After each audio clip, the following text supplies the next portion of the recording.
Enero de 2026 no llegó como una transición, sino como un golpe seco. Venezuela amaneció con un nombre que ya conocía, pero en un lugar que nadie había visto venir. Delcy Rodríguez asumía la presidencia interina mientras la noticia de la captura de Nicolás Maduro se propagaba entre rumores, comunicados oficiales y un silencio inquietante en las calles. No hubo celebración ni alivio. Hubo desconcierto, la sensación de que algo se había roto de forma irreversible, porque no era solo un cambio de mando, era la primera vez que el poder quedaba expuesto, desnudo, sin su figura central, obligado a improvisar frente a millones de miradas que ya no creían en la estabilidad. La imagen de Delcy Rodríguez frente al país no fue la de una vencedora, sino la de alguien empujada al centro del escenario en el peor momento posible. Su ascenso no nació de las urnas ni de un consenso, sino de una urgencia. El Tribunal Supremo de Justicia selló la decisión, pero la calle no selló nada. El país no discutía solo quién mandaba, sino si aún existía un orden reconocible. Cada anuncio oficial parecía una costura apresurada para contener una fractura mayor. Y en medio de esa tensión, una pregunta comenzó a repetirse en voz baja, casi con miedo. ¿Por qué ella? No era una sucesión clásica, ni siquiera previsible. Era una reacción defensiva del sistema, una jugada calculada para evitar el vacío absoluto. Delcy Rodríguez no apareció por casualidad. Su nombre ya estaba escrito en los márgenes del poder desde hacía años, pero nunca tan expuesto. Ahora, cada gesto suyo era leído como señal, cada palabra como advertencia. El país no sabía si estaba ante una figura de transición o ante algo más duradero, y esa ambigüedad, lejos de calmar, profundizaba la inquietud colectiva. Pero ninguna figura llega a ese punto sin una historia que la empuje desde atrás. Ninguna decisión tan extrema se toma sin raíces profundas. Para comprender por qué Delcy Rodríguez fue la elegida cuando todo se desmoronaba, es necesario retroceder mucho más allá de enero de 2026, volver a un pasado donde el poder no era una realidad, sino una promesa nacida del dolor, de la pérdida y de una herida política que marcaría su vida para siempre. Porque lo que ocurrió ese mes no empezó ahí. Solo fue el momento en que todo salió a la superficie. Antes de que Delcy Rodríguez aprendiera a hablar de poder, aprendió a convivir con una ausencia. Jorge Antonio Rodríguez no fue solo un nombre en documentos o consignas. Fue una figura arrancada de su vida cuando ella apenas comenzaba a formarse. En 1976, su muerte bajo custodia policial durante el gobierno de Carlos Andrés Pérez no quedó envuelta solo en dolor familiar, sino en una narrativa política que marcó para siempre a los suyos. En su casa, la pérdida no se explicaba como un accidente ni como un error del sistema, sino como una consecuencia directa de la lucha ideológica. Crecer así no permite la neutralidad, obliga a tomar posición incluso antes de entender el mundo. La infancia de Delcy transcurrió entre relatos fragmentados, silencios densos y una sensación constante de deuda histórica. No había espacio para el olvido. La figura de su padre se convirtió en símbolo y advertencia al mismo tiempo. Luchar tenía un precio, pero no luchar era traicionar su memoria. Mientras otros niños aprendían a temer la autoridad, ella aprendía a desconfiar de ella. Esa desconfianza no era rabia descontrolada, sino una vigilancia permanente. Una necesidad de entender cómo funcionaban las estructuras que podían destruir una vida y luego seguir operando como si nada hubiera pasado. La militancia, en ese contexto, no surgió como una elección tardía, sino como una herencia inevitable. La política no era debate académico ni ambición personal. Era una forma de reparación. Cada discurso escuchado, cada consigna repetida, llevaba implícita la promesa de que lo ocurrido no se repetiría, pero también sembraba una presión silenciosa, estar a la altura del sacrificio original. Del Sí creció con la sensación de que su vida no le pertenecía del todo, de que debía justificar cada paso frente a una historia que la observaba desde atrás. Esa carga emocional moldeó su carácter. No hay evidencia de una juventud ingenua o despreocupada.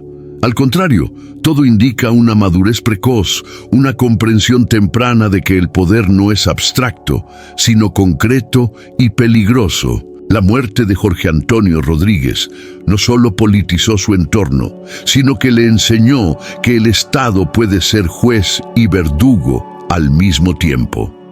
Esa idea se volvió central en su forma de mirar el mundo. No bastaba con denunciar. Había que entender el mecanismo desde dentro para evitar ser aplastado por él. Con el paso de los años, la figura del padre dejó de ser solo un recuerdo doloroso y se transformó en una brújula moral. Cada decisión importante parecía dialogar con ese pasado. No desde la nostalgia, sino desde la responsabilidad. Para Del Sí Rodríguez, la política no era un escenario de improvisación emocional, sino un terreno donde la frialdad y el cálculo podían significar supervivencia. Aprendió pronto que el sentimentalismo no protege y que el poder real rara vez se conmueve por las historias individuales. Esa herida nunca cicatrizó del todo, pero se reorganizó. Se convirtió en método, en disciplina, en una obsesión por las reglas y los marcos legales. No fue casualidad que su camino se orientara hacia el derecho. Comprender la ley significaba comprender el lenguaje del poder, y dominarlo ofrecía algo que su infancia le había negado: control. Así, el dolor inicial dejó de ser solo memoria y comenzó a definir su forma de actuar, preparando el terreno para una decisión crucial que vendría después: usar la justicia no como refugio, sino como herramienta. Cuando Del Sí Rodríguez ingresó a la Universidad Central de Venezuela, no lo hizo buscando prestigio académico ni una carrera cómoda. La UCV representaba algo más profundo: el corazón intelectual del país, un espacio donde las ideas chocaban con crudeza y donde la política no se estudiaba, se respiraba. Allí, el derecho no era una disciplina neutral, sino un campo de batalla. Cada clase, cada debate, parecía confirmar una intuición que la acompañaba desde niña. Las leyes no siempre protegen, pero siempre ordenan el poder. Y quien entiende ese orden puede inclinar la balanza, incluso sin ocupar cargos visibles. Mientras otros estudiantes veían el derecho como una vía hacia la estabilidad, Del Sí lo observaba como una estructura que podía ser moldeada. No se interesó por la justicia abstracta, sino por sus mecanismos reales. Procedimientos, interpretaciones, vacíos legales.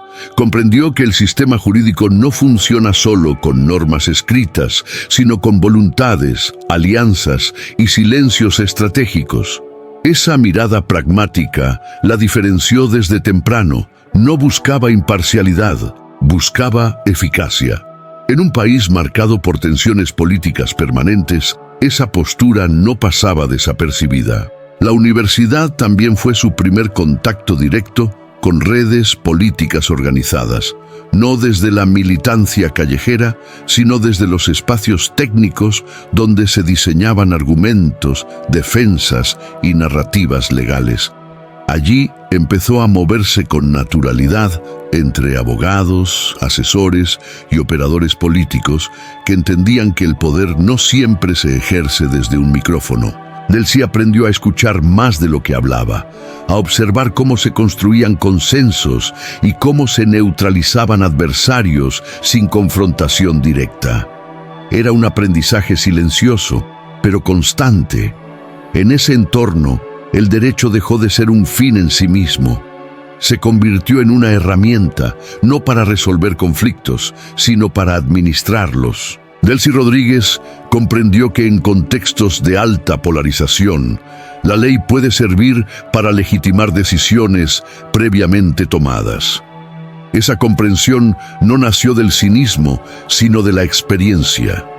La historia familiar le había enseñado que quienes desconocen el funcionamiento del sistema suelen ser sus primeras víctimas. Estudiar derecho era, para ella, una forma de no repetir ese destino. Su formación coincidió con un momento clave en la historia política venezolana. El descontento social crecía, las instituciones perdían credibilidad y las Fuerzas Armadas comenzaban a aparecer como actores políticos indirectos. En ese clima, el lenguaje jurídico adquiría un peso especial. Podía justificar rupturas o condenarlas. Delcy se posicionó rápidamente en ese cruce entre legalidad y poder. No como protagonista pública, sino como alguien que sabía traducir decisiones políticas en argumentos jurídicos defendibles. Ese perfil técnico, disciplinado y leal, llamó la atención de círculos que necesitaban algo más que entusiasmo ideológico. Necesitaban abogados dispuestos a asumir riesgos, a defender causas impopulares y a sostener proyectos aún derrotados. Delcy Rodríguez encajaba perfectamente. No cuestionaba la causa, la fortalecía desde el marco legal. Su paso por la UCB no solo la formó como abogada, la preparó para entender que el poder verdadero rara vez se anuncia, se construye en expedientes, reuniones cerradas y decisiones anticipadas. Ese camino la llevó, casi sin transición, a involucrarse en uno de los episodios más determinantes del chavismo naciente. Su formación jurídica y su comprensión del conflicto político la colocaron en el lugar exacto cuando el movimiento aún no tenía poder, pero sí enemigos. Allí, el derecho dejó de ser teoría y se convirtió en urgencia. Lo que estaba por ocurrir no solo definiría su carrera, sino que marcaría el punto en que su vida quedaría ligada de forma irreversible a un proyecto político que todavía estaba a punto de fracasar. 1992 no fue solo un año de quiebre para Venezuela. Fue un punto de no retorno para quienes decidieron tomar partido cuando todo parecía perdido. Tras el intento de golpe de Estado, Hugo Chávez no era un líder victorioso, sino un militar encarcelado, señalado como amenaza y convertido en símbolo de incertidumbre. En ese contexto, Delcy Rodríguez se integró al equipo legal que asumiría su defensa. No era una apuesta segura ni prestigiosa, era una decisión que podía cerrar puertas antes incluso de que se abrieran. Defender a Chávez significaba enfrentar al poder establecido desde una posición frágil, sin garantías y con el riesgo de quedar marcada para siempre. La defensa legal no se limitaba a argumentos jurídicos. Era una batalla política disfrazada de procedimientos. Cada escrito, cada comparecencia, cada palabra debía equilibrar técnica y lealtad. Delcy entendió rápidamente que el proceso no se decidiría solo en tribunales, sino en la narrativa que lograra imponerse.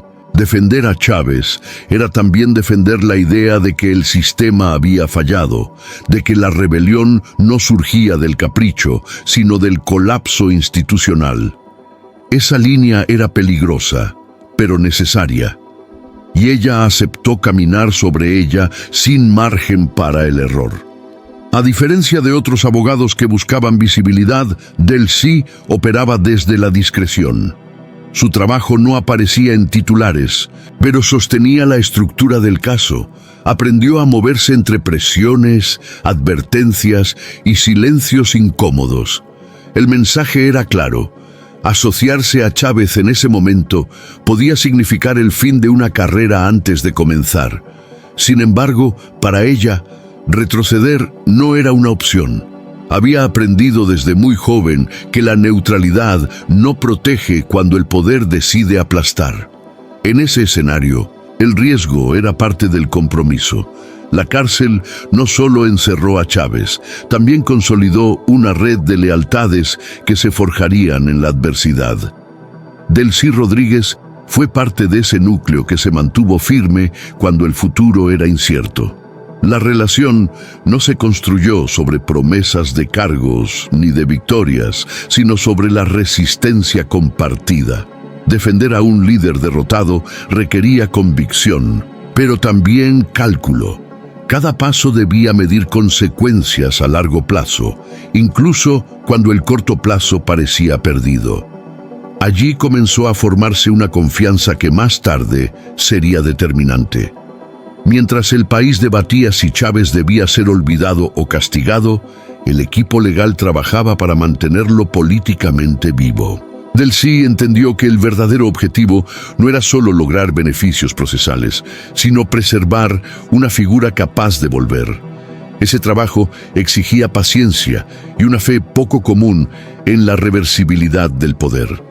Apostar por Chávez en 1992 era apostar contra el sentido común político de la época, pero también era reconocer que los ciclos de poder en Venezuela rara vez terminan donde comienzan. Esa etapa consolidó su perfil como operadora jurídica en contextos extremos.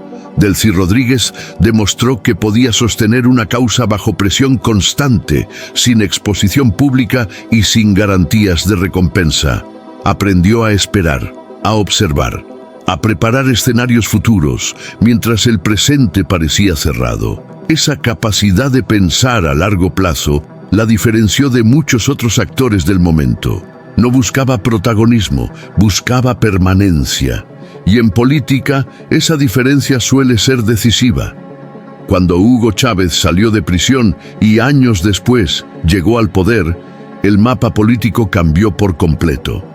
Los reflectores se movieron hacia nuevos rostros, pero las estructuras se construyeron con quienes habían estado en los momentos más difíciles. Delcy Rodríguez no apareció de repente en el sistema, ya estaba dentro.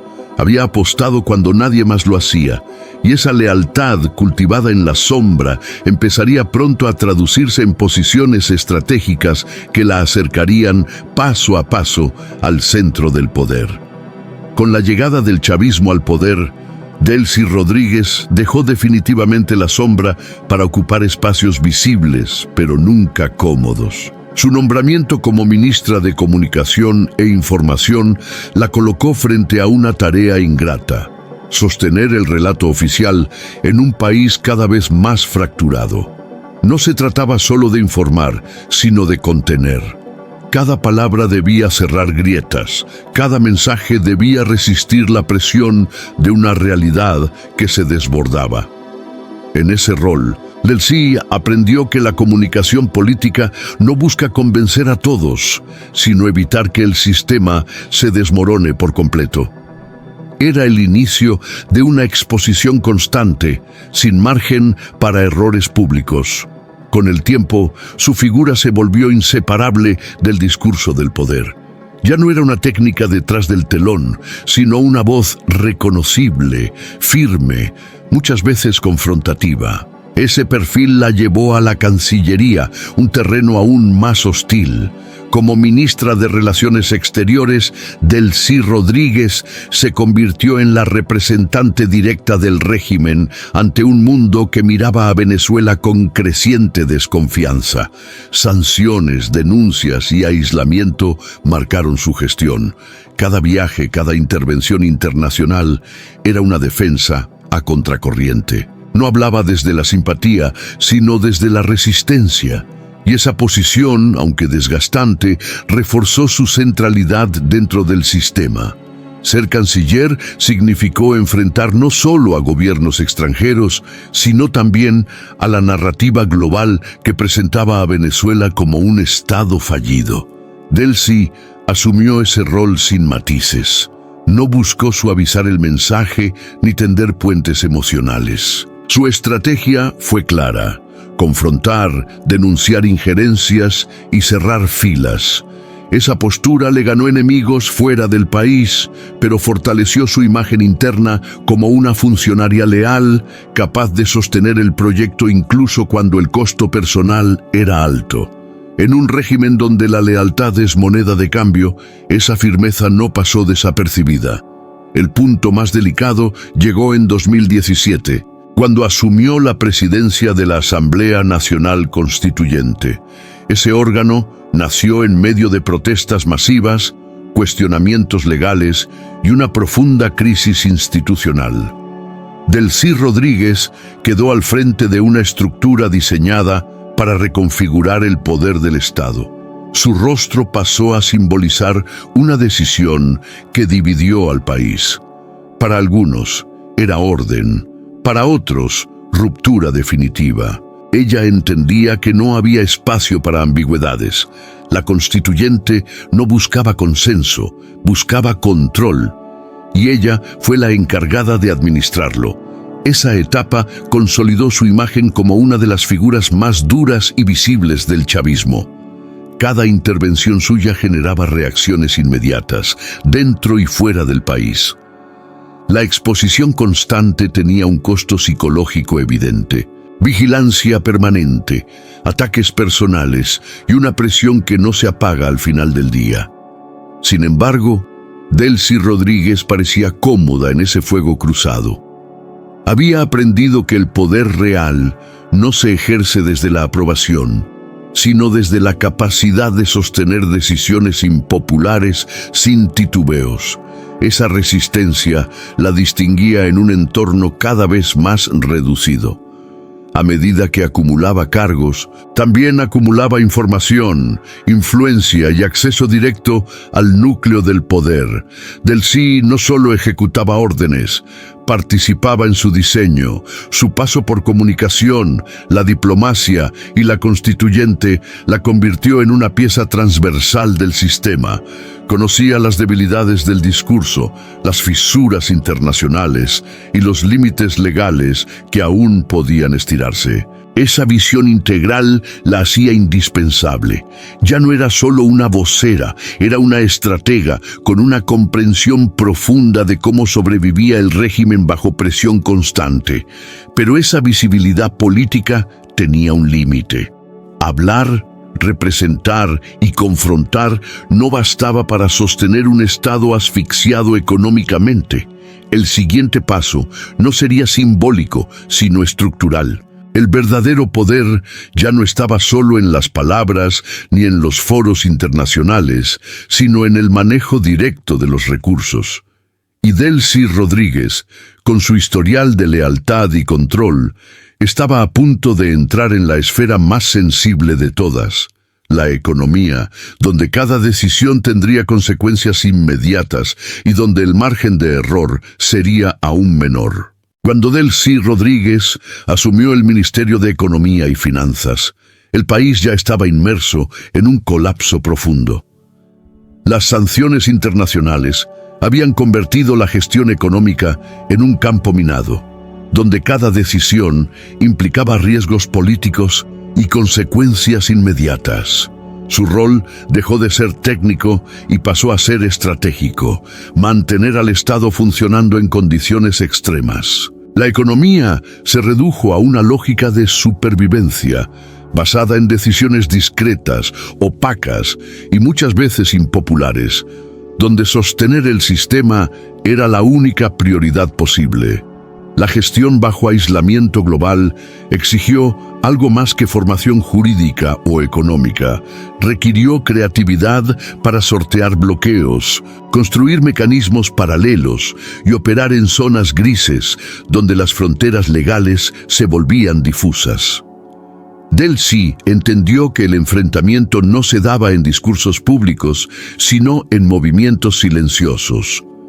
Controlar las finanzas significaba decidir qué sectores resistían y cuáles quedaban atrás, asumiendo que cada decisión económica era también una decisión política, cargada de costos sociales inevitables. Ese poder, aunque invisible para la mayoría, la convirtió en una pieza central del sistema. aislada, vigilada y sometida a presión constante, acumuló información clave sobre recursos, flujos y dependencias internas. Con el tiempo, su rol se volvió irreemplazable. Mientras otros cargos podían cambiar, la economía exigía continuidad absoluta. Cuando el sistema comenzó a mostrar señales de una crisis mayor, Delcy ya ocupaba el centro de todas las ecuaciones. Su control económico no fue improvisado, sino el factor que la volvió indispensable cuando el quiebre finalmente se acercó. El 3 de enero de 2026 no hubo cadenas largas ni discursos preparados. La noticia se filtró primero como un rumor imposible de confirmar. Nicolás Maduro había sido capturado por fuerzas estadounidenses. Durante horas, el país quedó suspendido en una mezcla de incredulidad y miedo. No era una renuncia, no era una muerte, no era un golpe interno. Era algo peor para el sistema. Una ausencia total, inesperada, sin protocolo claro. El poder, acostumbrado a hablar siempre con una sola voz, quedó de pronto mudo. Y cuando el poder calla, el vacío se vuelve peligroso. Las calles no explotaron de inmediato. Lo que dominó fue el silencio. Un silencio espeso, lleno de preguntas sin respuesta. ¿Quién mandaba ahora? ¿Quién firmaba? ¿Quién tomaba decisiones urgentes? La captura de Maduro no solo eliminaba al presidente, desarticulaba el centro simbólico del régimen. Durante años, todo había girado alrededor de su figura.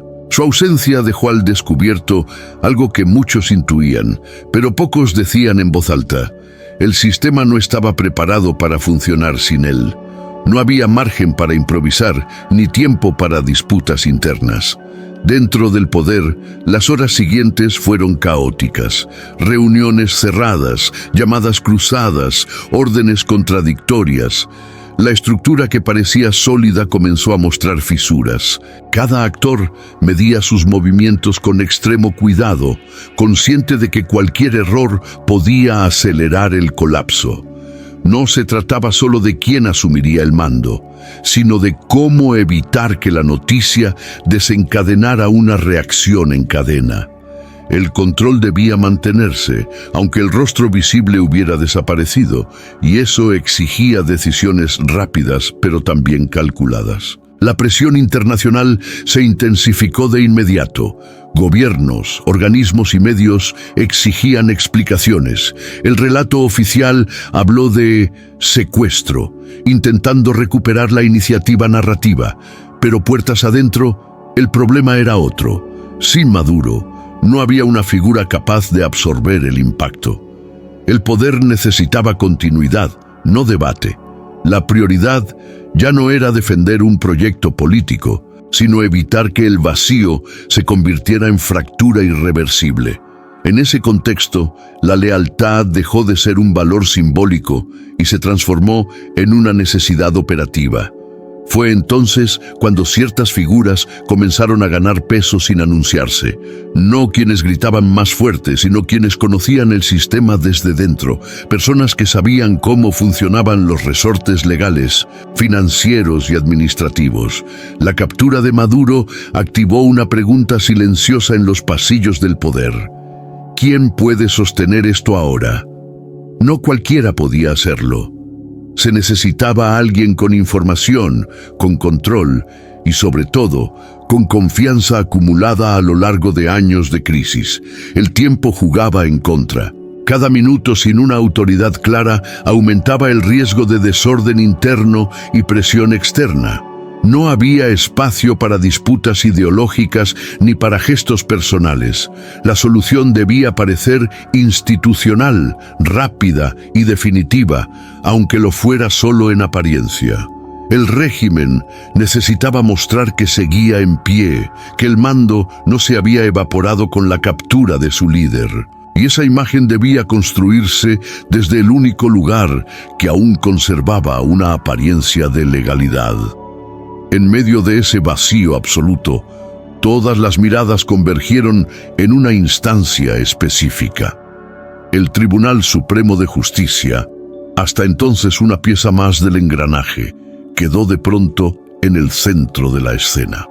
Lo que estaba por decidir no era solo una sucesión, sino la forma de evitar el derrumbe. La historia avanzaba sin pausa, y la decisión que se tomaría en las horas siguientes no cerraría la crisis. Apenas abriría una nueva etapa, aún más incierta. El 3 de enero de 2026 no comenzó con sirenas ni anuncios solemnes. La información apareció fragmentada, como una grieta que se abre sin hacer ruido. Nicolás Maduro había sido capturado por fuerzas estadounidenses. Durante horas, el país quedó atrapado entre la negación y el vértigo. No existía un comunicado definitivo, solo confirmaciones indirectas y un silencio oficial que decía más que cualquier discurso. La ausencia no era temporal ni simbólica, era real, y con ella el poder perdía su punto de anclaje más visible, quedando suspendido en una incertidumbre que nadie sabía cómo administrar. La noticia no provocó estallidos inmediatos, sino algo más inquietante: parálisis. Ministerios funcionando a medias, órdenes que no llegaban, decisiones postergadas por miedo a equivocarse. El régimen, acostumbrado a una conducción centralizada, descubría de golpe su propia fragilidad. Sin el presidente no había una figura capaz de absorber el impacto ni de imponer una línea clara. Cada actor político entendía que improvisar podía ser fatal. El problema ya no era gobernar, sino evitar que el vacío se transformara en una implosión interna. En los pasillos del poder, el clima era de urgencia contenida. Reuniones cerradas se sucedían sin conclusiones firmes. Nadie quería aparecer como ambicioso, pero todos sabían que el tiempo corría en contra. La captura de Maduro no solo desarticulaba el mando político, también exponía un dilema. El sistema no había previsto un escenario sin él. No existía un plan visible, y eso multiplicaba la ansiedad. El control debía mantenerse, aunque la figura central hubiera desaparecido de la escena. La presión internacional se intensificó con rapidez. Gobiernos y organismos exigían explicaciones, mientras los medios globales convertían la captura en un punto de quiebre histórico. Desde el discurso oficial se habló de secuestro, intentando recuperar el control narrativo. Pero puertas adentro, la preocupación era otra. Sin un presidente activo, cualquier respuesta parecía incompleta. El régimen necesitaba demostrar continuidad, aunque esa continuidad fuera forzada. La imagen de estabilidad era ahora tan importante como la estabilidad misma. En ese contexto comenzaron a destacarse figuras que no buscaban protagonismo, pero que concentraban algo más valioso: información y control. Personas que conocían los engranajes legales, financieros y administrativos del Estado. La pregunta dejó de ser quién debía mandar y pasó a ser quién podía sostener el sistema sin que se deshiciera. No había margen para liderazgos improvisados. Se necesitaba alguien que ya estuviera dentro del núcleo duro, alguien que no generara resistencias inmediatas. Las horas avanzaban y el riesgo crecía. Cada minuto sin una autoridad clara aumentaba la posibilidad de fisuras internas y reacciones externas más agresivas. No había espacio para debates ideológicos ni para disputas personales. La solución debía ser rápida, institucional en apariencia y contundente. El régimen necesitaba una decisión que cerrara filas, aunque no resolviera la crisis de fondo. Algo que transmitiera control en medio del desorden. Fue entonces cuando todas las miradas convergieron en una sola instancia: el Tribunal Supremo de Justicia. Hasta ese momento, un actor secundario para la opinión pública, quedó en el centro de la escena. Ante un vacío absoluto y sin precedentes, su intervención dejó de ser una opción para convertirse en una necesidad. La decisión que estaba por tomarse no devolvería la normalidad, pero marcaría el inicio de una nueva etapa. Una etapa donde el poder tendría un nuevo rostro, nacido no de la elección, sino de la emergencia. El desenlace no llegó con un gesto heroico ni con una proclamación definitiva. Llegó como suelen llegar los finales reales, con cansancio, con silencios y con una sensación colectiva de haber cruzado un punto sin retorno. Tras días de decisiones improvisadas, nombramientos frágiles y discursos que ya no convencían a nadie, quedó claro que el poder había perdido su centro. No había una figura capaz de encarnar estabilidad ni un relato que unificara al país. Las instituciones seguían funcionando, pero lo hacían por inercia, como una maquinaria que continúa en movimiento aun cuando su motor ya ha sido retirado. Venezuela entró así en una etapa distinta, no necesariamente mejor, pero sí irreversible. Lo ocurrido no cerró la crisis, la transformó. El futuro quedó abierto, expuesto a fuerzas internas y externas que ya no podían ser contenidas con los viejos métodos.